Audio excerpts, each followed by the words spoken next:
Lord, please bless my family always. Panginoon, maraming salamat sa aking pamilya. Maraming salamat at lagi silang andyan. Sila po ang aking inspirasyon, ang aking lakas. Sila po ang nagiging kakampi ko sa mga pagsubok ng buhay.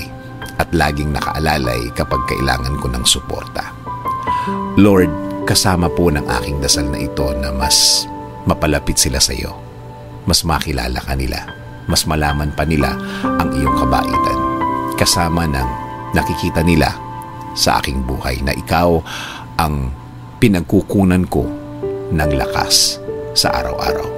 Kasama na rin ang aking dinadasal na tulungan niyo rin ang bawat isa sa kanila sa tuwing kailangan nila ng tulong ninyo, Lord. Tulad na lang ng pagtulong na ginagawa mo para sa akin. Every time na kailangan ko po ng tulong niyo.